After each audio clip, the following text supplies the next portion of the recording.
Saludamos con Hugo Godoy, experto en comunicación política. Hugo, ¿cómo te va? Buenos días, gracias por acompañarnos aquí en Ecuador en directo. Bienvenido.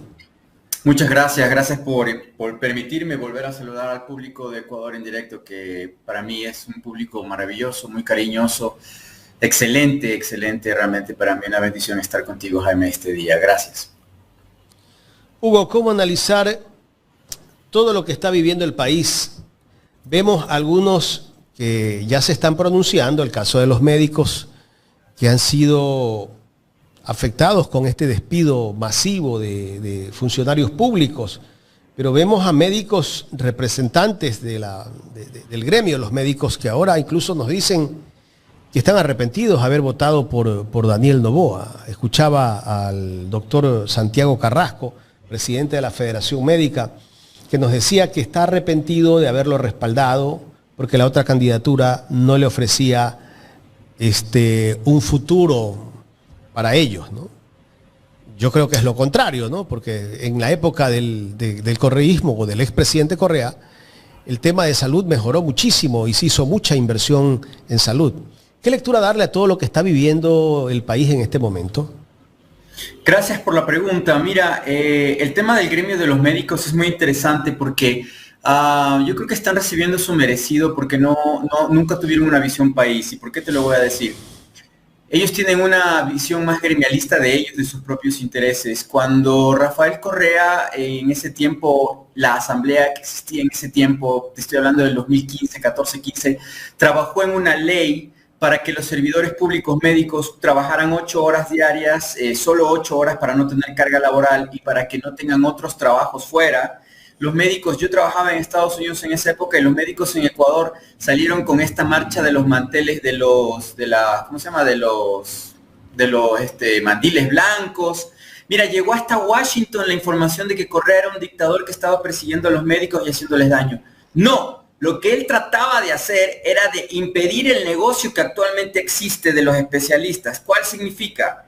Hospital público o privado, porque el IES es privado, de eso podemos hablar también más adelante, porque es de los trabajadores, no del gobierno, y el gobierno ya debería quitarle la mano a los negocios de comprar insumos y contrataciones, porque eso ya falló, eso ya no se puede hacer, solo los dueños del IES deberían cuidar eso, después de lo que hemos visto de Salcedo y Jordán. Pero volviendo al tema de médicos, una alta directora que estudió en una de las mejores universidades de Estados Unidos y ecuatoriana, me acuerdo que me reuní, conversamos allá, ella estudió el tema de administración de hospitales y es una funcionaria de alto nivel en Estados Unidos en este tema. Hasta ella caía y me decía, mira, Correa está persiguiendo a los médicos en Ecuador. ¿Por qué? Porque es ese hombre de dictador, ¿no? Y me tocó explicarle, me acuerdo.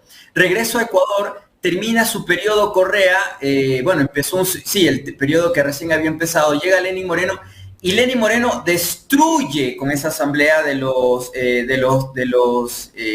traicioneros, destruye la forma que le impedía a los médicos lo que ahora pasa. Tú vas a un hospital público del IES y le dices, vea, aquí no hay gas, aquí no hay esparadrapo, véngase a mi clínica, ahí le atiendo mejor. Sí, pero doctor, no, allá mejor se va a atender y se va a curar.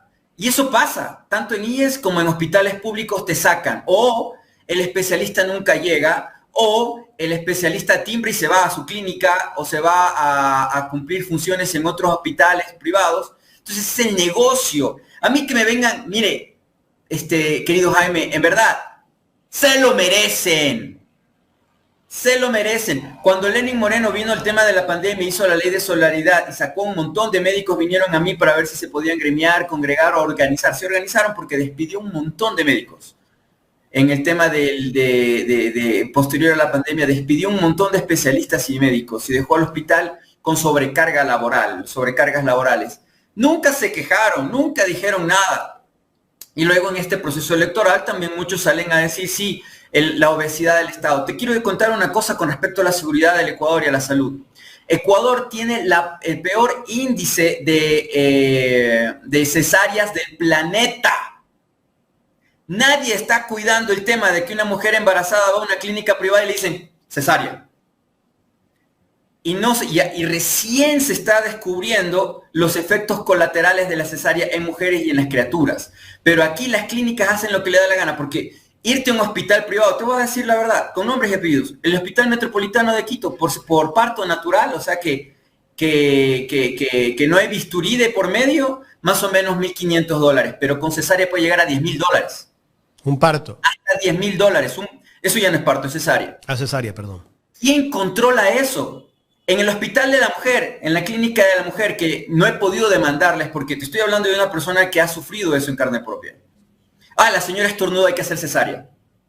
Ah, la señora tiene un calambre, hay que hacer cesárea porque el bebé se muere. De cada 20 mujeres que entran a la clínica de la mujer en Quito, 18 o 19 van con cesárea. ¿Quién controla eso? Y un parto en la clínica de la mujer, $500, $600. Con cesárea, $7.000, que es lo que tocó pagar. Y claro, como tú dices, como las mujeres tienen seguro privado, no pasa, pagamos una parte del seguro. No, hermano, hermana. Aquí lo que está ocurriendo es que hay un negocio que puede provocar, incluso en la criatura, incluso puede causar autismo. Por la cesárea tienes que pagar por décadas. Y antes no había cesárea, ¿no? Salud de tus hijos. Mi hija ha sido negada en 13 escuelas. 13 escuelas le han negado la matrícula a mi hija por tener un problema cognitivo. Hugo. ¿Quién le paga eso?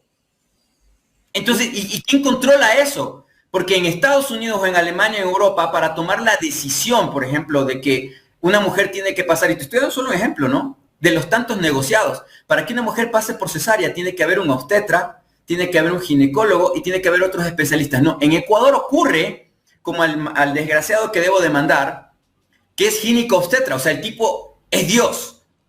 Él decide como ginecólogo, como obstetra y también como neonatólogo a veces, porque tienen 4 o 5 especialidades. ¿Cuándo duermen estas personas? No, pero sí tienen pues para el Mercedes, sí tienen para los viajes a donde les da la gana, etc. Entonces, esto de los médicos, querido Jaime, quiso controlar Rafael Correa Delgado y le declararon la guerra. Los médicos han sido una mafia en el Ecuador. No aceptaban trabajar 8 horas, pues acuérdate que por eso fue el lío también, ¿no? Hermano, yo escucho a mi hermana es obstetriz, pero mi hermana es Florinda. Entonces, no, Correa, el domingo que la visité, dice, Correa también hizo lo mismo. Yo por no discutir, porque ya, o sea, seguir hablando con las personas que tienen otra postura, a pesar de que es mi hermana, y llegar a que tengamos un distanciamiento, mejor evité. Claro.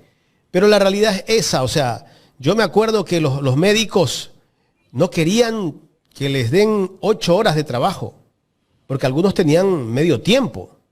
Y lo que hizo Correa es darles 8 horas de trabajo, pero les duplicó o triplicó el sueldo. Y no es que cobran poco. O sea, está bien, estudiaron, se profesionalizaron, pero mira, con toda esta experiencia que te menciono, y te estoy hablando del corazón, de mi vida propia, decido llevar al IES a mi señora porque ya las clínicas privadas son un negocio, una empresa, ¿no es cierto? Y no defienden, no protegen tus derechos. ¿Y qué pasa en el IES? En el IES resulta que como hay un especialista para un montón de pasantes, porque como despidió Moreno, no contrató Lazo, hay un montón de chicos de universidad que no saben ni poner una gasa ni un esparadrapo, y el especialista lo que hace es estar así, como Dios, ¿no? En el quirófano. O en terapia intensiva o lo que sea. Y tienes como 20 muchachos que están matando gente. Están matando gente. Pero no es culpa de ellos. Porque como vuelvo y te repito, son tan pilas pues en el MSP, en el Ministerio de Salud, ¿no? Son tan inteligentes, son pero lo máximo. Dicen, votamos al personal y contratemos pasantes, pues eso no hay que pagarles. Entonces que las universidades vengan y hagan práctica, porque los muchachos tienen que estudiar, tienen que aprender. Somos lo máximo. Salvamos 2. Le damos experiencia a los muchachos y de paso nos ahorramos el billete. Pero estás matando gente, pues. Estás causando problemas o consecuencias posteriores en las personas, del IES sobre todo, que no deberían ocurrir. A mí me viene un listado enorme, no sé si les pasa a ustedes como medio, de personas que les dejaron una gasa en el cerebro, que les dejaron una tijera en el intestino, que no hicieron bien las cosas. A mí casi me matan a mi hijo. Jaime, casi me matan en el IES a mi hijo. E investigando, claro, el médico tuvo que venir y decir, oye, lo siento, disculpa, estas cosas pasan. No, lo que pasa es que... No, yo estuve y lo grabé. Porque te dicen, no estará tomando fotos, no estará grabando, porque quieren cuidarse de esta estupidez. Los médicos en el Ecuador no aprenden moral en las facultades de medicina, que el juramento, ¿no?, hipocrático y todo lo demás. Se limpian con eso. Se limpian con eso. Y te digo, y en el edificio donde yo vivo, yo tengo un vecino que es especialista. Él está en clínicas privadas, etc. Pana tiene billete que da miedo. Y el carro está casi todo el tiempo parqueado. Va un ratito, timbra, se acabó. Entonces, yo no digo que los profesionales deban tener sus compensaciones por el esfuerzo de estudios y preparación que han tenido. Pero todos tenemos que tener control, porque en arca abierta hasta el más justo peca. Y los médicos en el Ecuador, la única oportunidad, el único momento en que le metieron mano a los médicos fue en el gobierno de Rafael Correa. Tú sabes muy bien cuál es mi postura sobre Rafael Correa, pero eso es algo que tengo que decirlo. ¿Y sabes por qué también pasa el tema de las clínicas privadas? Porque en Quito, en el 13, ocurrió un acontecimiento terrible. Una turista francesa la apuñalan y en la puerta de la clínica interna del hospital Pichincha, de la clínica Pichincha, que en ese tiempo era de las más caras de Ecuador, como no encontraron los papeles de seguro porque la habían asaltado, en la puerta de la clínica del hospital, que era gigantesco, le dijeron, ¿sabe qué, señora? No la podemos atender. Si no me da la tarjeta de crédito y el seguro, la señora se muere. Y se murió en la puerta. Y que ni siquiera la señora, una chiquilla de 22, 23 años, que en ese tiempo venía a gastar en Ecuador, a hacer turismo y hablar bien de esta naturaleza. Se muere, vienen los padres de Francia, demandan al Ecuador, demandan a la clínica, le ganaron a la clínica, hasta el presidente Rafael Correa salió a pelear por eso. La clínica Pichincha, ciertamente por las indemnizaciones, las multas y todo, quebró. Perdóname, sí, el hospital eran como 2 torres, quebró. Ahora solo hay unos consultorios. Pero proliferan estas condiciones, querido Jaime. Es un gran negocio. Y en Guayaquil, por ejemplo, todo el mundo dice, ay, es que yo tengo el seguro de la clínica. Y perdonen que lo diga con nombres y apellidos. Que la clínica Alcibar. No, es que yo soy ya media, clase media, ya tengo más o menos, me saco mi seguro de la Kennedy. ¿No es cierto? Pero lo que tú no sabes es que a ti te toca sacar ese seguro porque el dueño de esa clínica, porque uno de estos, acuérdate, fue ministro de uno de estos gobiernos. ¿No es cierto? El dueño. Edgar Lama. Claro. El que es ahora director del Seguro Social. Ejemplo. Ellos destruyen la posibilidad de que tú no tengas que ir a vender un riñón para salvarle la vida a tu padre cuando está en esas clínicas, porque después sales con 30,000, 40,000, 60,000 dólares de gasto. Por ejemplo, en el caso de las personas que tienen el tema de incubadora, ¿no? El caso de una persona que trabajaba con nosotros, su criatura en clínica privada, más o menos en incubadora, de nacimiento, estaba pagando 3,000 dólares en clínica diarios, 3,000 dólares. Pero claro, si tuvieras un buen sistema de seguridad, de salud, en general, un sistema con derechos, con garantías para todas y para todos, iguales ante la ley, esos 3,000 dólares no los tendrías que pagar. O no ocurriría lo que ahora pasa, que salen en el WhatsApp un montón de gente diciendo, ayúdame con la vaquita para este niño que falta medicina, ayúdame para esta persona que necesita, vamos a hacer un chancho solidario, un ceviche encebollado solidario para tal persona. Eso prolifera hoy en día. Porque uno de los grandes negocios del planeta es el tema del corregimiento de un sistema de salud que no previene, porque hay varias fases del sistema de salud en cualquier parte del mundo. Y tengo el honor, el privilegio de tener grandes amistades. Pero en prevención no se trabaja, pues. Absolutamente. Porque el negocio está en cuando ya llegas con el riñón colapsado, o cuando el cáncer ya es terminal. Si hubiera un sistema de prevención nacional, se trabajaría en cosas como lo que nuevamente hizo el gobierno de Rafael. Y se gasta menos, Hugo, en salud. Porque si tú previenes la enfermedad, imagínate, evitas que una enfermedad se desarrolle. Totalmente. Mira, lo que yo suelo decir en entrevistas internacionales, y estoy seguro, y sé que Correa está de acuerdo conmigo, él fue muy ingenuo en muchas cosas.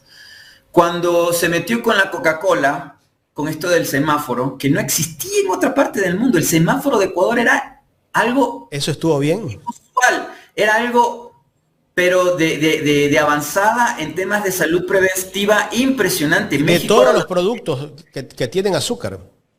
en México, en Chile, en Europa también ya lo están implementando, porque lo de Ecuador era innovador, porque antes te ponían en algunos otros países una pequeña etiqueta, pero no, en Ecuador la cajetilla de cigarrillos tenía una foto grandísima de las consecuencias de fumar. La bebida, como por ejemplo las azucaradas, ¿no? Pero ¿qué dijeron los dueños de las tabacaleras? Pues seguramente no les gustó allí. El negocio cayó drásticamente. Claro. Y de paso, no solamente eso, con el muerto medio caído le fue y le pateó en el piso. Después sacó un impuesto alto a las bebidas azucaradas que tienen una incidencia alta en el tema de diabetes. Mira lo que pasa en México. El presidente de México empezó a apretar y también a hacer lo mismo, pero eso no había ocurrido en Ecuador. ¿Y qué pasa hoy en día? Como ya no existe el ARCSA, como ya no hay control, porque ya no hay funcionarios públicos que regulen, porque los votaron a todos o estos los volvieron de ministerio a secretaría y de secretaría a una pequeña oficina en un subterráneo adjunto, ahora el Supermaxi, ándate al Supermaxi a ver si es que hay productos que no tienen etiqueta y les vale. No les importa, porque nadie los va a multar. Normas de calidad creo que se llama eso, ¿no? Gracias, comandante Pilco Velasco. ¿Me decías? Normas de calidad creo que se llaman. Claro, las de calidad son, por ejemplo, en el tema de que los productos que dice la envoltura sean realmente los apropiados, que el tema de salud no afecte la salud de los consumidores y esto. Pero esto de acá... Normas de control sería entonces. Prevención de salud del MSP, amigo. Como bien lo dijo Correa en su momento, yo me acuerdo que estuve, creo que en esa sabatina, no me acuerdo. Y si te acuerdas quién se encargaba de esto, me parece que era la Secretaría del Buen Vivir, que tanto la criticaban a esa secretaría. Sí, fue Freddy Ehlers, que ahora está en Perú. Sí, tienes absolutamente toda la razón. Por eso atacaron esa secretaría y la desapareció Moreno, porque era la que se encargaba de pensar en lo que no se había hecho todavía. Y claro, te digo, fue innovador, la recaudación de impuestos fue buena, porque él decía, ¿no? Él decía, yo tengo personas con diabetes causadas por este tipo de consumo. ¿Qué hago yo? Yo le cobro un impuesto a estas empresas y con ese impuesto yo lo que hago es invertir en salud. Y mira, el caso de Coca-Cola es brutal, ¿no? Porque, por ejemplo, la Coca-Cola privatiza las fuentes de agua natural, ¿no? Los manantiales, como llamaban nuestros padres y abuelos. Aquí en Quito, la Coca-Cola se apoderó de un manantial que hasta la fecha lo sigue utilizando y tengo entendido que era un reservorio de agua aquí en Quito que se lo quedó. Y ya se secó ese reservorio de agua. Mira, son tan pillos. En este caso eran los Correa, ¿no? Los que son de ARCSA, que ya la vendieron. Eran tan pillos, son tan bacanes, son tan pilas, que dicen, no, pues ¿por qué voy a pagar agua potable como el resto de los tontos? Yo me voy a ir a la fuente de agua, a un manantial, voy a coger el agua del suelo y no le pago a nadie impuesto. Creo que al municipio de Quito, como siempre ha habido pillos de alcaldes, le pagaban por la concesión de la fuente del manantial 5 reales, después centavos, después 5 o 10 dólares. Y la gente en el sector que peleó por el tema de ese manantial de agua, porque había vecinos y gente que se dedicaba a la agricultura que se quedó sin esa agua, los mandaban a, ya sabes, a silenciar, a la buena o a la mala. Ese es Ecuador, querido Jaime. Entonces, lo de los médicos, en verdad, a mí, yo jamás saldría en una cámara a decir si hay que protegerles y defenderles. Yo sé que hay muchachos que recién se van a graduar de medicina o de especialidad que no merecen quizás la herencia que están recibiendo, pero el gremio de los médicos del Ecuador en distintas áreas, todos han jalado agua para su molino. Nadie jamás se ha preocupado por el pobre, por la persona que requiere salud, por la persona que tiene derechos de exigir, ¿no? No, para nada en absoluto. Y ándate, obtuvo un hospital de la Seguridad Social para ver cómo te tratan. Te tratan peor que a perro, peor que a delincuente. Creo que hasta en la cárcel tratan mejor a las personas. Párese aquí, vayas allá. Y los guardias son bravísimos, ¿no? Porque el negociado es en todos los campos. Y debo decirte que conozco personas íntegras que el equipo legal con el que trabajo está defendiéndoles. Íntegras que han tenido que salir del IES porque los amenazaron de muerte en contratación pública y todo lo demás. Y ahora la Contraloría a ellos los persigue. ¿Pero qué está haciendo la Contraloría con el tema de los chalecos de cartón de Daniel Noboa de hace un año? ¿Se ha sabido un avance del tema? En absoluto. ¿Sabes lo que está haciendo, por ejemplo, la Contraloría con el tema de los chalecos de cartón? Está tratando de hacer votar o de demostrar que en el gobierno de Guillermo Lasso, cuando se contrataron los chalecos para la policía, que sí funcionaron, que sí funcionan, y que si no hubiera sido por esos chalecos, estaría muerta un montón de gente, porque ese proceso no venía ni siquiera desde ese tiempo. El equipo que compró los chalecos, que conversó conmigo, el equipo técnico que tú mencionaste hace un momento del equipo técnico, ¿te acuerdas que hubo el escándalo que salió el Ordóñez a decir de secretario de Lazo? Es que se tienen que comprar a dedo, es que hay que declarar en emergencia. Ese equipo sabía, yo les decía, que si ellos cedían políticamente se iban a la cárcel. Y Zapata, que en ese tiempo era el ministro del Interior, dijo, yo no me voy a quemar por esta gente. Se demoraron lo que tuvo que demorar, hasta la posta, cediéndole a Guillermo Lazo, hizo el escándalo que se estaban prolongando, saboteando los correístas para no comprar los chalecos. Y nuevamente, si tú firmas eso, te vas a ir a la cárcel. Vas a tener que irte escondido como aquel personaje que estúpida y tontamente denunció a Andrés Durán, compañero tuyo de trabajo, porque estaba descubriendo el tema de los chalecos, cuando a quien tiene que disparar es a otro lado. A quien le hizo firmar y seguir procesos con tal de guardarse el puestito. Vamos a ver la señora, pues también, que fue ministra de Energía, ¿no? Que Novoa la culpó de correísta y de dejar ir el agua, ¿no? En Coca-Cola Sinclair para que después haya cortes de electricidad. Es que la incapacidad de esta gente, cuando no resuelven problemas, acusan a otros. O sea, no pueden resolver un problema en el tema eléctrico. La señora Andrea Robo le dijo lo que tenía que hacerse dentro de ese ministerio. Después la acusaron a ella. Todavía creo que tiene un juicio de supuesto sabotaje. A Robo va a tener un muy triste presente y futuro los próximos 5 o 6 años mientras existe este Contralor. Porque esta Contraloría, como te vuelvo y te menciono, está persiguiendo, está investigando hasta lo mínimo del tema de los chalecos comprados, más de 50,000 fue, que en ese tiempo, como Ordóñez era lobista de los israelíes, que también podemos hablar de ese tema, quería imponer comprar de chalecos a sus panas, amigos y todo, y hay una norma en la contratación pública de que los chalecos tenían que pasar una certificación que solamente Estados Unidos da, porque como aquí también son casados con la Embajada de Estados Unidos, solo con ese equipo había que comprar, entonces había que comprar de una empresa que sea directamente fabricante y no una intermediaria. ¿Qué hicieron con los chalecos de Danielito? El intermediario del intermediario del intermediario. No, es que sí es mi pana. O sea, hicieron todo mal. Los chalecos de cartón están matando militares y policías. Lo que está salvando la jugada es la otra. ¿Pero qué está haciendo Novita? Está haciendo que a través del Contralor hacer el escándalo de los chalecos anteriores para decir, miren, ellos también se equivocan. O sea, la culpa es de la vaca, ¿no? No es que yo me equivoco, es que el sistema está mal, es que no me miren mis errores, mírenle el error al de allá al lado, ¿no? O sea, saltando siempre la responsabilidad. Y lastimosamente llevan casi un año, porque ya más o menos 8 meses, persiguiendo a los de esa contratación y no lo logran. ¿Por qué? Porque se hizo las cosas bien en ese tiempo. Y en cambio, se demoró lo que se tenía que demorar. Al final fue Danielito el que en sus primeros meses del anterior gobierno de año y más, entregó los chalecos y dijo que era obra suya, cuando ni siquiera fue de Guillermo Lazo. Como los vehículos Cobra también, ¿no? También adjudicando. Que fueron adquiridos en el gobierno de Lazo. Adjudicando algunos de esos vehículos también fueron adquiridos en la época de la Revolución Ciudadana. Los fueron recibidos en el gobierno de Lazo. Mira, un proceso de contratación pública en temas de seguridad toma mucho tiempo porque los TDRs, las condiciones de compra de ese tipo de equipo tienen que pasar altos estándares. Mira que ni siquiera los chinos podían vender. Ni siquiera los rusos, que tienen el mejor equipo de seguridad, podían vender al Ecuador. Porque la norma, la estructura de compras a nivel Estado, por lo menos en el Ministerio del Interior, son estrictas y ya vienen de tiempo atrás.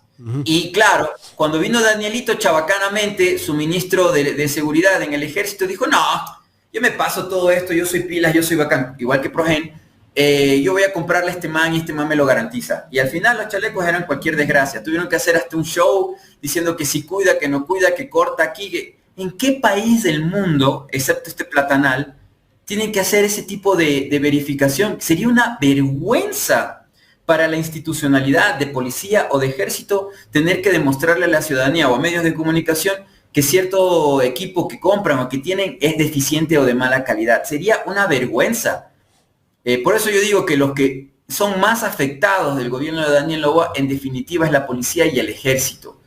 Porque como no hay plan Fénix y como no hay una regresión de este proceso de criminalización del Estado ecuatoriano y del país en general, la violencia es terrible y todo lo demás, Noboa se irá a Miami a seguir con su vida y se cambiará el apellido o quemará el pasaporte ecuatoriano si es que lo tiene y se quedará con el estadounidense para siempre. Pero pues el que se queda aquí es el militar y el policía. ¿Qué más? ¿Qué más estarán esperando estos jerarcas o tal vez los que son buenos, porque sí los hay, qué más estarán esperando ellos de la desinstitucionalización del ejército y de la policía en el Ecuador? ¿Qué más estarán esperando? Calladitos y viendo cómo el presidente o el gobierno, o los que gobiernan, que no solamente es Daniel Noboa, hacen, destruyendo lo poco ganado. Mira las patrullas, ¿no? Las patrullas, esos Kia comprados hace como más de 10 años, todavía los repintan y los vuelven a pintar, y esos son los equipos que tiene que usar la policía. Yo no los veo salir a protestar. Esos vehículos en el gobierno de Lasso, acuérdate que los repotenciaron, dijeron que buscaron un término como que le habían puesto algo extraordinario a esos vehículos. Se gastaron más de 30 millones de dólares en vez de comprar vehículos nuevos. Pero todavía sirven, ¿no? Sí, son comprados en el tiempo de Rafael Correa y ciertamente que hay algunas cosas. Bueno, este gobierno actualmente, te digo por el ECU 911, te digo por lo de las patrullas que acabas de mencionar, etcétera. Este gobierno es el gobierno, se sienta con sus ministros, con sus secretarías y todo, les dice, no voy a gastar, busquen quién done, busquen, por eso la ley de solidaridad, la ley esta de donaciones. Noboa quiere que las patrullas se pinten con donaciones. Noboa quiere que las nuevas patrullas sean adquiridas por donación. Por eso tú estás viendo unos carros chinos y vehículos de diferente modelo para la policía. No sé si has visto que en la ciudad ves vehículos que dicen policía, pero de diferente marca y modelo, porque son donaciones. Porque Ambacar dice, yo tengo vehículos hechos en Ambato chinos, te puedo dar de esos. Ya, gracias, ñañito, te agradezco por el regalo. Mira, yo te puedo dar Mazda porque es lo que yo ensamblo en Ecuador. Gracias, ñaño, te agradezco un montón. Son pillos, porque están acostumbrados a vivir del resto. Y están acostumbrados a vanagloriarse de la caridad y de la donación que les sobra, no que lo que les hace falta. Entonces, así es la vida de ellos, ¿no? Ellos de los que, pues de los centavos del cambio, como decían antes, del vuelto, hacen una donación, una colaboración en diciembre, como los social cristianos, el de la famosa Teletón, y pucha, son las grandes adalides de la justicia y del amor hacia el prójimo, y por eso ganan elecciones, etcétera, ¿no? Y nadie puede cuestionarlos porque son gente de bien. Entonces, eso mismo están aplicando en el tema de la seguridad del Ecuador, y es terrible, Jaime, porque como nuevamente te repito, las condiciones, los TDRs o las características del equipo militar de dotación, munición, armamento, equipo de seguridad, prevención, telecomunicaciones, todo eso no debe ser donado, eso tiene que ser comprado siguiendo altísimas normas de control y obviamente Contraloría, etcétera, puede hacer seguimiento de eso y si alguien cae, pues que lo haga. No lo hacen. Te digo, el equipo que contrató y que compró los chalecos en la época que fue ministro del Interior, Zapata, Capitán Zapata. Ya están por llevarlo a juicio. Ya están por llevarlo a juicio. Por la coma, por la mínima. Y estamos hablando de folios de 1000 documentos y yo los he revisado, hermano. Pero ¿y por qué no revisan en cambio los chalecos de cartón? A eso no pasa es para nada. tratar de tener en la lista una serie de escándalos para hablar de terceros para que no hablen de ellos, ¿no? Para que se olviden de Progel, de los chalecos de cartón, Hugo, quiero pasar de las gasolineras del hermanito. No sé si podemos pasar a otro tema. Sí, claro. Hablemos de la popularidad del presidente de la República. Tú como experto en comunicación política, me decías ayer que tú has hecho un análisis de la popularidad del presidente de la República. ¿Cómo anda la popularidad del presidente de la República después de una serie de leyes que se ha aprobado en la Asamblea? Algunas leyes que van en contra de los ecuatorianos y todas las decisiones que ha tomado el presidente en estos 2 meses y medio, diría yo, 2 meses y medio o 2 meses de gobierno. Te agradezco. Mira, como tú sabes, tratamos de cubrir nuestro trabajo en la región, en América del Sur y en la región. Sabes tú que hay elecciones el año que viene en Perú, también hay elecciones en Colombia, entonces tenemos diálogos, trabajo para otras agencias y para clientes que son movimientos políticos. Entonces hemos tenido que hacer un análisis y una encuesta, estamos trabajando en eso a nivel América. Y te menciono un dato bien interesante. Por ejemplo, en el año que lleva de gobierno la presidenta Sheinbaum, ella es la presidenta más popular del continente de largo. Antes decían los de derecha se vanagloriaran en Bukele y cuando recién ganó Milei está muy bajo. Y es interesante que el gobierno de Ecuador manda diciendo que Noboa es de los primeros 5 más populares del continente o del mundo, andan diciendo en algunos videos, son osados. Pero la realidad es otra. La realidad es que Noboa en Ecuador tiene cerca del 34% de popularidad, de índice de popularidad a nivel nacional de Ecuador. Regional o internacionalmente, Noboa no llega ni al 15%. Mira, con la estupidez que acaba de hacer con el tema de Colombia, atacando a otro presidente muy popular, Gustavo Petro está entre los 3 presidentes más populares de todo el continente. O sea, si Gustavo Petro se reelige, que lo están presionando para eso, gana tranquilo y sin sudar mucho la camiseta, ¿no? Y sin fraude tampoco. Entonces, yo creo que Noboa está y no creo, los datos que nos dan, Noboa está entre los 5 más bajos puntuados de todo el continente, ¿no? En donde también se juntan Javier Milei, se junta el presidente de Paraguay, el otro presidente muy popular, o sea, los 3 más populares te los digo. Y esto es una tendencia, para hablarte de la tendencia. Sheinbaum de México, Petro de Colombia y Lula de Brasil, el presidente Ignacio Lula da Silva. ¿Cuál es la tendencia? La tendencia es que estos gobiernos son nacionalistas, soberanistas y también son de izquierda. Entonces, ¿qué te está diciendo esto? Que la tendencia en la región o en el continente, a modo amplio, es que están en popularidad y en mucha estabilidad los gobiernos de izquierda, de tendencia socialista, y están en declive y con graves crisis internas los gobiernos de derecha o que son bastante radicales o los que antes se llamaban libertarios, ¿no?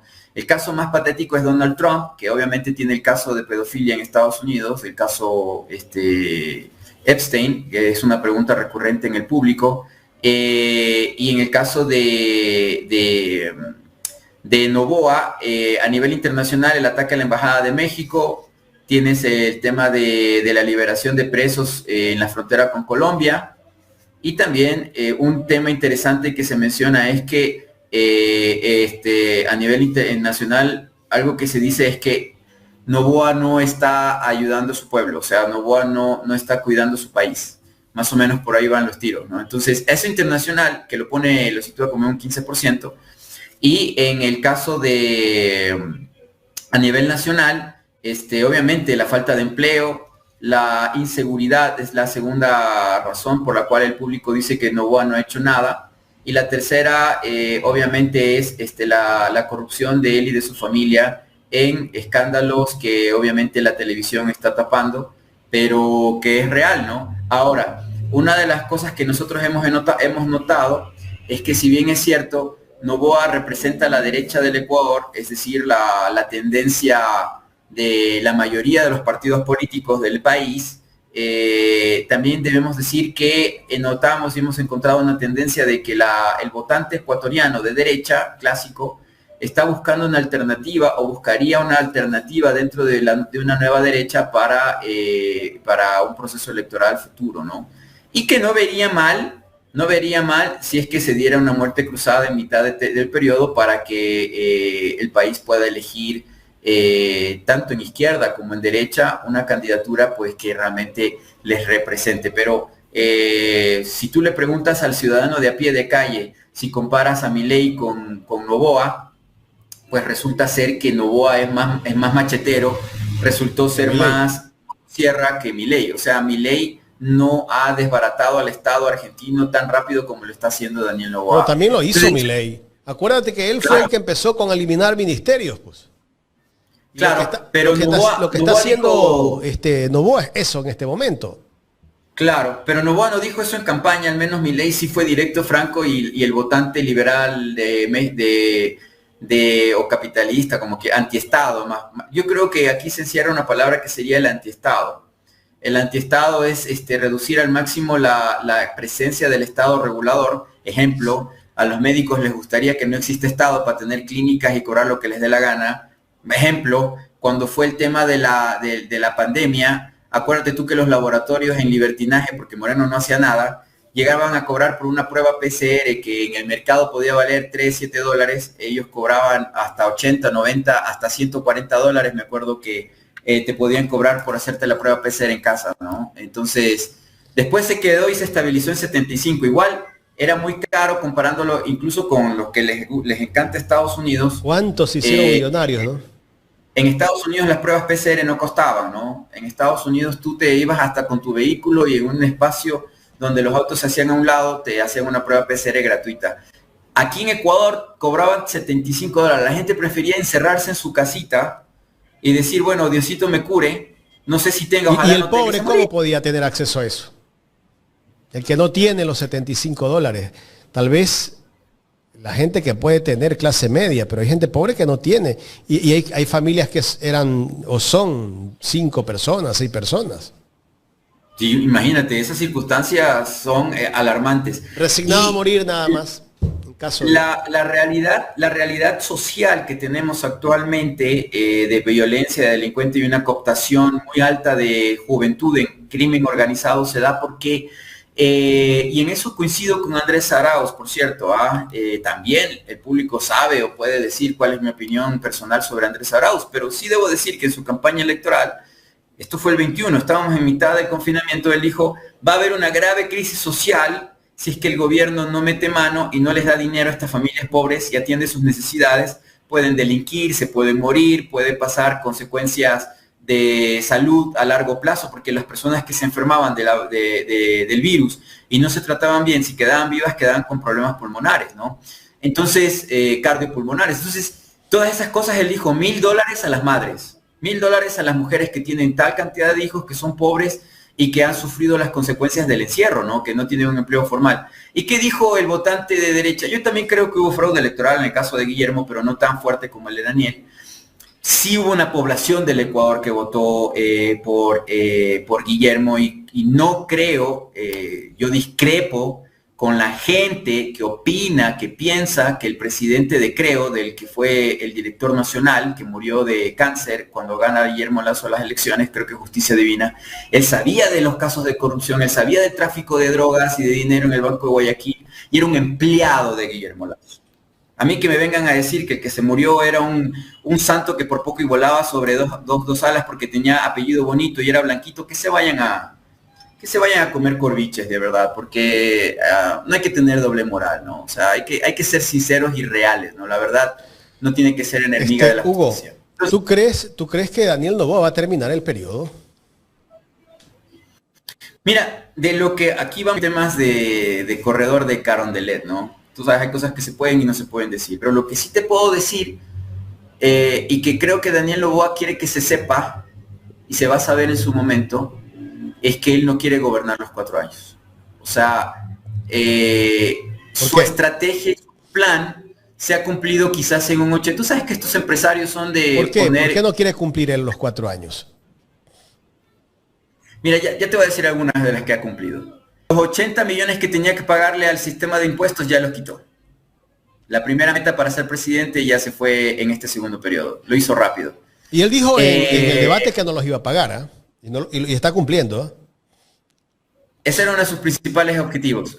Tiene una meta que es la que quiere cumplir con una consulta, pero con los datos que yo estoy dando y que seguramente otras empresas le van a dar a Daniel, no se va a lanzar a la consulta popular en noviembre. Si se lanza a la consulta popular y dice, no, pero si ya gané con fraude, chicos de CNE, háganme ganar las preguntas mías, va a ser complicado porque... Pero Hugo, ya va a entregar bonos nuevamente. pero le veo bastante difícil que gane lo de la pregunta por horas. Puede intentarlo, él se cree, ellos realmente sienten que el país es una manada de ganado. Si no lo gana en las urnas, en el CNE ya está armado todo, pues. Claro, o sea, sabemos que el CNE es corrupto, ¿no? Un caso patético del CNE es el tema de la recolección de firmas de la revocatoria de Muñoz. No se hizo absolutamente ninguna recolección en Quito y ya tienen las firmas, ¿no? O sea, ¿qué te está diciendo eso? O sea, iba a haber la consulta y no creo que hicieron una mesita para recoger 3 firmas como para disimular, ¿no? O sea, ya está cantada la situación. Pero lo que voy es, te digo, como profesional en este tema de las elecciones y de control electoral, sí le veo factible en una segunda vuelta o hasta en una primera vuelta hacer fraude, pero una consulta popular es bastante difícil porque generalmente son 7, 8 preguntas de mareo y tienes que... La logística es más grande porque no es A o B, es A, B, C, D, F, G, así, ¿no? Entonces, ganar preguntas específicas tienes que tener una logística muy buena para poder tener las papeletas seleccionadas, hacer una serie de cosas, mientras que en el caso de presidenciables, segunda vuelta, es A y B en una sola papeleta. Entonces, en mi criterio personal, lo que significa es que no debería existir una segunda vuelta porque permite el fraude. Es más fácil. Pero una consulta popular es bastante difícil, por eso es que Guillermo Lasso las perdió, por eso es que Daniel Noboa perdió las preguntas de él en la consulta del año pasado. Su equipo le ha de estar asesorando, tiene equipo impresionante. Daniel Noboa tiene asesores internacionales, a los cuales sí cobran y cobran bien. Le han dicho que no se lance la consulta popular, como le dijeron que no haga la asamblea constituyente porque le iba a perder. Entonces, el asunto es que tal vez lo que buscarán será a través de la asamblea de cartones que tiene, ¿no? La asamblea de cartón que le dicen todo sí, que está dominada y controlada por él y por su grupo, que hagan una enmienda constitucional, pero recuérdate tú que las que ya se hicieron, las 4 que están metiéndoles con garrote a la Corte Constitucional, hizo que la señora Núquez, Victoria Núquez, renunciara. Tengo entendido que hay una división de opiniones allí en esa corte de 7. El que acaba de entrar ya entra con amenaza, condicionado, como que entrar a jugar fútbol y el árbitro le dice, ve, metes gol y te saco roja, o te mueves a la izquierda, te saco roja, te metes a la derecha, te saco roja. Entonces es bien complicado el tema. Pero yo creo que lo intentarán a través de enmienda constitucional por la Asamblea, por mayoría, no consulta. Por eso has visto que él incluso no ha hablado mucho del tema de la consulta para noviembre, estamos a pocos meses de eso. La encuesta que te menciono que voy a publicar, tenía miedo de publicar, pero como vamos a hacer una publicación nacional después de entregar informe a nuestros clientes, sí voy a poner como en el dato general la popularidad de Noboa a nivel internacional como a nivel nacional. No creo que eso haga que nos quiten la cuenta, ¿no? Pero no está en posición como de arriesgar lo ganado en una elección, después de lo que pasó con Ferdinand Álvarez, con los escándalos que vendrán más adelante también, porque como te dije aquí en este mismo medio, esa bancada de Asín Daniel Noboa, ADN, son los apellidos y el nombre de él, el partido va a tener muchos escándalos, demasiados. Hay mucha gente que está involucrada en temas de calibre pesado, entonces tienen 2 opciones. O se queda calibre pesado cuando nos hablas. Uy, es que la familia Olsen, todos saben en la región en donde está la Hacienda La Victoria a qué se dedicaban realmente los Olsen. Y eso puede salir en cualquier momento, como cuando ya estás en el poder, ya te vuelves parte de la opinión pública y alguien va a salir a decir las cosas, como pasó en el caso de la investigación Caballo de Troya. Mira, si Guillermo no ganaba la presidencia, hasta ahorita podríamos estar pensando que Danilo Carrera es un santo, es un patriota, ¿no? Es un gran empresario, que el Banco de Guayaquil es un gran banco y todo, ¿no? Después, cuando llega Guillermo, supimos lo de Finansur, lo de Banisi, supimos el tema de León de Troya, supimos lo de Cherres, etcétera, etcétera, etcétera. El actual gobierno está haciendo suficientes méritos como para dejar una estela de corrupción y de escándalos. El caso de Godoy, el caso de la manipulación para sacar a Nubia Vera del juicio de la ex vicepresidenta ahora, ¿no? Que al final quedó en nada. Y creo yo que lo más grave de todo esto es que la votante de Daniel Noboa, de la investigación que nosotros hicimos, la mayoría de quienes votan por Daniel Noboa eran mujeres, son mujeres, están vivas, y les quita el Ministerio de la Mujer. Explícame eso. O sea, no se entiende ver que el presidente de la República hace lo que quiere, ¿no? Y en campaña decía una cosa, y ya en el ejercicio del poder, él hace lo que le da la regalada gana. Pero como tú dices, tiene buenos expertos en temas de comunicación. Todo lo que él hace tratan de posicionar lo que es lo mejor que está haciendo y que le conviene al país. Y lo peor es que hay gente que le está creyendo ese mensaje que está enviando a través de las campañas que hace el gobierno, ¿no? Bueno, la estrategia de él es que como hace tantas cosas mal y su gobierno tiene mucha corrupción, lo que está haciendo es destruyendo la competencia, ¿no? Es como una carrera en la que los otros competidores los sacas de la carrera a último momento.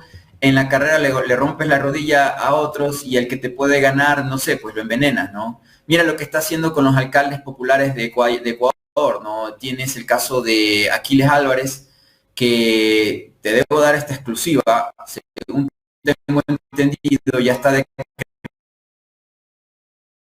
decretada la decisión de la prisión preventiva. O sea, le sigue con la actitud público. Si aquí le sigue y su popularidad sigue estable y en aumento. Tuvimos una interrupción hace unos segundos. ¿Puedes repetir desde hace unos 30 segundos lo que estabas diciendo? Te comento. Lo que está haciendo Daniel o su equipo es destruir a sus potenciales rivales que puedan ganar un proceso electoral en papeleta. Entonces, ¿a quiénes está atacando? Está atacando a los alcaldes de las ciudades más grandes del Ecuador, Muñoz, con el tema de la revocatoria de mandato, porque eso está financiado desde allá. Y te digo, ya está tomada la decisión para sacarlo a Muñoz de la alcaldía de Quito. O sea, lo van a sacar. A menos, ojo con lo que estoy diciendo, a menos que se haga un pacto de sobrevivencia. No te ataco, no te destruyo, no me saques. Y resulta ser, este diálogo lo debimos tener abierto. ¿Le conviene hacer un pacto a Muñoz? Yo no creo. Por último, sácame. Y la carta que asoma hace pocos días de Muñoz y compañía, ¿qué te parece eso? De decir, mire, señor presidente Rafael Correa, el partido no anda bien, bla, bla, bla. Eso se dice, ñaño, déjame terminar mi periodo, déjame tranquilo, no me saques, y si quieres yo me voy contra Correa. Sobrevivencia. Para distraer, ¿no? Aquí, caja china. Porque aquí es plata o plomo. Aquí es plata o plomo. Pero ese que es tú dices que es un acuerdo que hay con el gobierno hacer esa carta. Definitivamente. Yo sabía ¿Para qué? ¿Y cuál es la intención del gobierno, del presidente?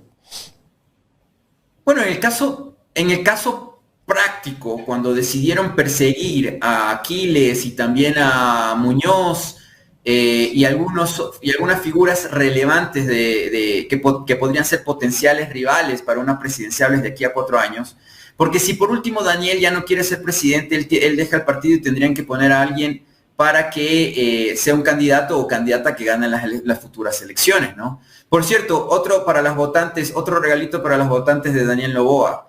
La bancada de Daniel Noboa también la ha peleado para quitar esto de la participación de las mujeres, ¿no? Que tienen que ser binomios hombre-mujer, que tiene que haber más presencia de mujeres en figuras, en puestos tanto de elección popular como también de selección por parte de gobierno. Mira cómo ataca a las mujeres Daniel Noboa, ¿no? Pero esas fueron las que votaron por él, porque después de la novela de Cuarriza salía el comercial de Daniel.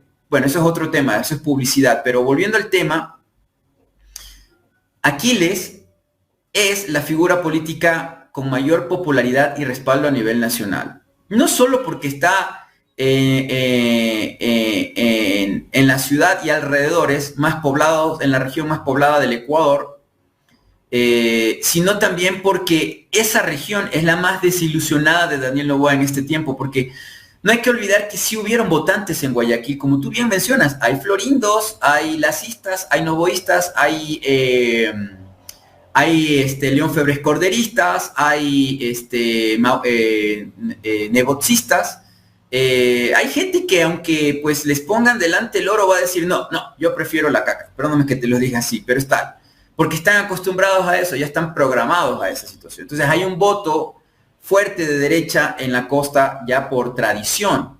Entonces el asunto es que ese votante está sufriendo las consecuencias de un gobierno que no ha logrado tomar las decisiones ni ha hecho el ejercicio práctico de limitar la delincuencia y la violencia en la costa del Ecuador. O sea, y el último refrán que están diciendo en la costa los pelucones es, no, es que lo que hay aquí en la costa es delincuencia organizada.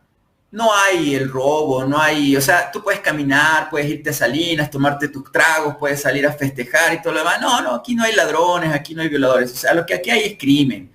Y crimen es billete y bla, bla, bla, y entre ellos se matan. Es en verdad, pero eso es lo que están planteando. Eso es lo que se está planteando, pero es totalmente falso. Hay sectores en Guayaquil en donde ciertas horas no puedes caminar. No porque están vendiendo droga en la esquina, sino porque definitivamente hay delincuencia común. Hay gente que se muere de hambre, hay gente... Bien, la entrevista que ustedes le hicieron al abogado que está trabajando con la alcaldía de Guayaquil en prevención de lo que ya hemos venido diciendo, que Ecuador es el país del continente que tiene una crisis de adicciones en juventud brutal. Aquí hay una pandemia de adicciones, pero se metieron a decir, no, es que es la tabla de consumo, ¿no es cierto? Pero no, había una Secretaría de Prevención de Adicciones, de este fenómeno de la adicción. Moreno la desapareció. El presupuesto para prevención en colegios y universidades nunca lo utilizaron. Las campañas de prevención, ¿tú has visto, querido Jaime, una campaña de prevención de consumo de drogas en medios de comunicación? No existe. Lo que bien dice, perdóname el nombre del abogado, no me acuerdo ahora, es la ley del garrote. No, es que al consumidor y esto... Pedro Granja. Pedro Granja, perdóname, gracias, discúlpame. Y Granja, con el alcalde aquí les están haciendo lo que hay que hacer, lo que decía la ley. Lo que decía la ley que la asamblea de los levantamanos, que ahí inventaron la palabra borrego, era la eficacia. Y hay libros que te lo demuestran, hay científicos que te dicen tal cual qué es lo que está pasando. Yo por aquí debo tener uno a la mano, pero ojalá alguien quiera, para que te demuestre que sí existe la literatura respecto a ese tema y esa investigación, que lo venían previniendo desde hace mucho tiempo atrás. Y lastimosamente, reducción del Estado, reducción No, es que la culpa es la tabla de Correa. Pero volvieron a poner la tabla, pues. Porque lo hicieron con intención. Le echaron la culpa. Querían criminalizar al consumidor, ¿no? Esto es como el hijo se porta malcriado con el padre, que les da de comer, que les da techo, que los ama, que los cuida, porque no les dejan ir a la fiesta donde saben que va a ir gente que consume drogas.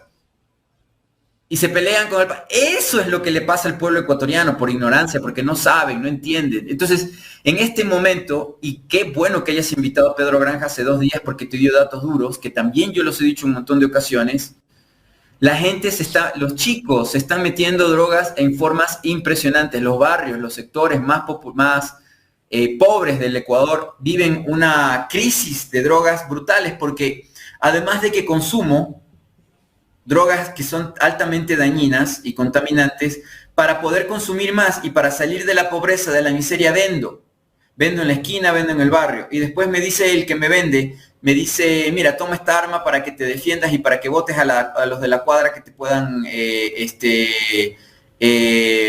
hacer la competencia, ¿no? ¿Y qué te dice el muchacho de a pie? ¿Qué te dice ese muchacho en barrio marginal que durante la pandemia vio cómo comían el piso, cómo raspaban la madera o la caña de la casa para poder comer algo?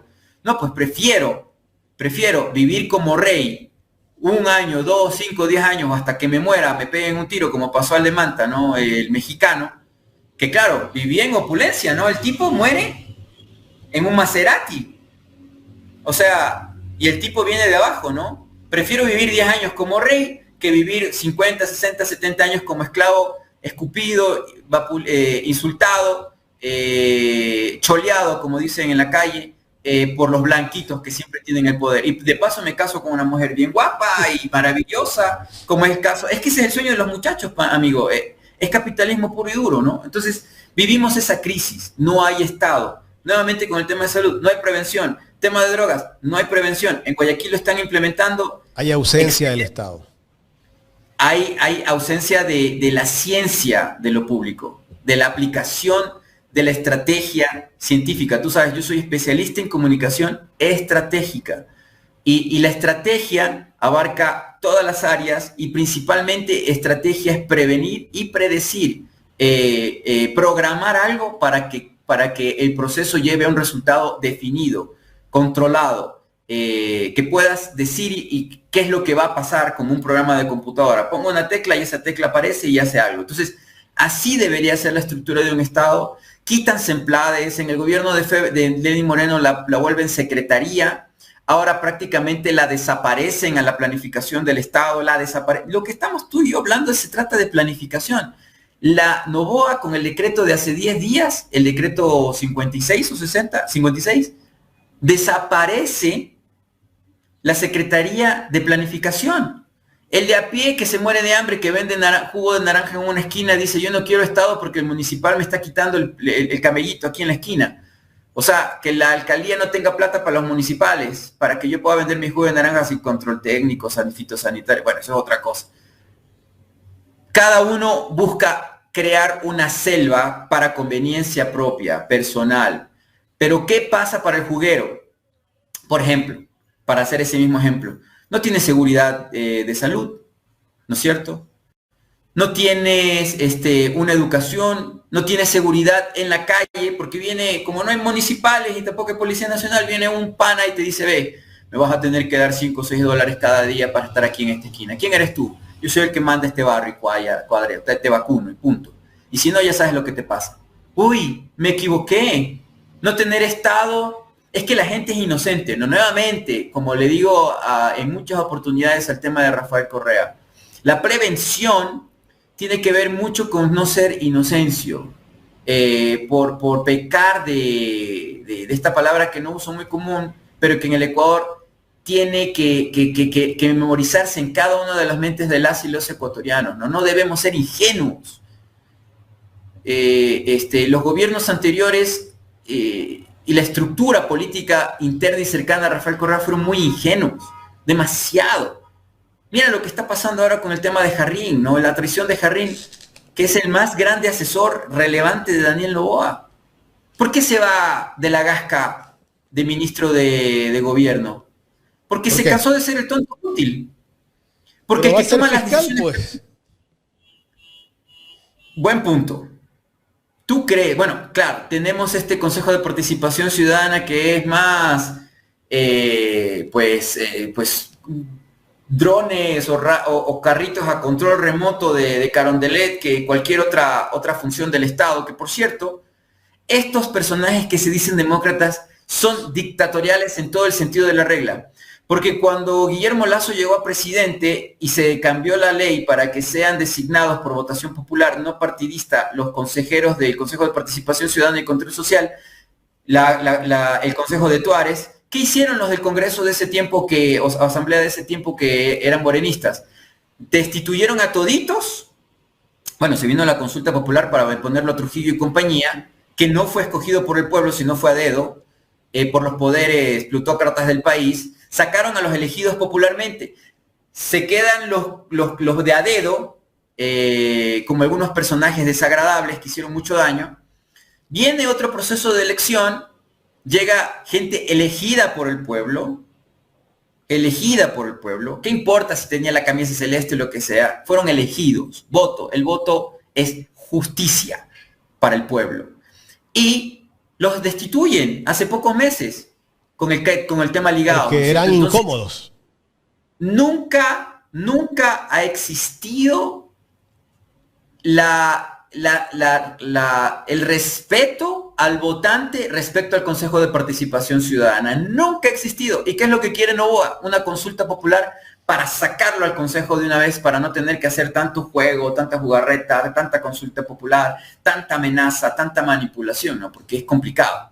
Entonces yo digo, señor presidente Daniel Noboa, aquí en Ecuador en directo, le invito, si usted quiere hacer una consulta popular para sacar un poder del Estado, ¿por qué no le preguntamos también al pueblo ecuatoriano? Vamos, preguntémosle al pueblo si queremos sacar a la asamblea, porque la asamblea de las instituciones públicas es la menos puntuada de todas. No llega ni al 6% de popularidad. Saquemos a la asamblea, saquemos a los asambleístas, busquemos otra figura. ¿O por qué no sacamos la presidenciable? Porque realmente Ecuador ha tenido puros malos presidentes en la mayoría de los casos. Y yo como empresario digo, si yo tengo 10 empleados, y de esos 10 empleados, 3 no me funcionan, o ese puesto, ese cargo me está causando inconvenientes, ¿qué yo hago en mi empresa? Usted es empresario. Decido sacar esa función. Decido despedir ese personal, decido hacer otra reestructuración, un reorganigrama se llama, ¿no? Una reingeniería de mi institución, de mi empresa. ¿Por qué no hacemos lo mismo? No, Moreno ha sido un desastre como presidente, con tantos poderes. Lasso fue un desastre como presidente. Y usted, señor Daniel Noboa, también no se queda atrás. No es una solución para este país de cerca de 18 millones que mueren cada día un montón y otros 250.000 se van cada 6 meses por tierra, a donde sea. Pongámosle a preguntarle al pueblo, ¿quiere usted que haya un presidente elegido popularmente o quiere que el país, que Ecuador sea como España, como Italia, como Alemania? O sea, que el Congreso, el Senado, la Asamblea elija un presidente o un primer ministro. Vámonos al primer ministro mejor. ¿Por qué no preguntamos eso? Vamos a la consulta. Preguntemos si la gente quiere que se vaya al Consejo de Participación Ciudadana. Perfecto. Pero también preguntémosle si no queremos quitar la figura de presidente o quitar la figura de la Asamblea. Juguemos a partes como un París. Entonces, Noboa no está en una posición muy consolidada. Ataca a sus rivales políticos como Aquiles, como Pavel Muñoz, pero ojo con lo que voy a decirle, presidente Noboa. Pavel es pecho frío. Sí es pecho frío. Lo ha demostrado en esta alcaldía. Es una persona que ha cumplido funciones públicas, es un profesional, un ex estudiante con muy buenas notas, becado, una persona que ha logrado su carrera profesional porque es buen estudiante, es disciplinado. Pero en la pelea, en la confrontación, prefiere rendirse, prefiere evitar, que es lo mejor. Yo creo que deberíamos ser así, buscar en el diálogo, en la negociación, un acuerdo de paz, ceder, como lo está haciendo Muñoz, para no salir de la alcaldía. Pero creo que Aquiles no le va a dar esa posibilidad. Aquiles Álvarez no le va a dar esa posibilidad. Y si usted lo mete preso a Aquiles, si usted mete preso a Aquiles Álvarez, con lo que yo he visto que ha hecho Aquiles Álvarez en 1 año y medio más o menos, en alcaldía, movilizando gente, organizándose, estructurándose, Aquiles no es una persona o un personaje fácil de controlar y de dominar. No lo ha hecho hasta ahora. Entonces, yo creo que podría causarle o crear un problema que ahora no es tan problema. Déjelo gobernar, déjelo ser alcalde, no le ponga trabas. No le vaya y le diga a Marcela Guiñaga que le haga complicaciones con un puentecito para que Marcela se quede en la prefectura y pueda salir dignamente del cargo que tiene ahora y pueda seguir con su vida maravillosa, porque como ser humano creo que ningún ecuatoriano tiene algo en contra de Marcela Guiñaga, más aún por su función como funcionaria pública de elección popular en el caso de la prefectura de Guayas, que por cierto es la región, la prefectura, el espacio geográfico de Ecuador más peligroso del mundo. Mi solidaridad con el alcalde Aquiles Álvarez, mi solidaridad con el alcalde de Durán, mi solidaridad con la prefecta de Guayas, porque están administrando lo público en la zona más peligrosa del planeta, en donde te matan porque vuelan pájaros. Entonces, dedíquese a permitirle herramientas. Si ellos brillan, perfecto, es lo que requiere el pueblo guayacense, el pueblo de Guayaquil, el pueblo de Durán. Si ellos brillan, déjeles brillar porque significa que están cumpliendo su trabajo. ¿Qué va a hacer ahora con el tema de estos centros de prevención de drogas y de abuso menores de edad, a niñas y niños? Hay niños que son expuestos a abuso sexual y a sexualidad a los 7, 8 años o antes. Déjeles trabajar, déjeles participar.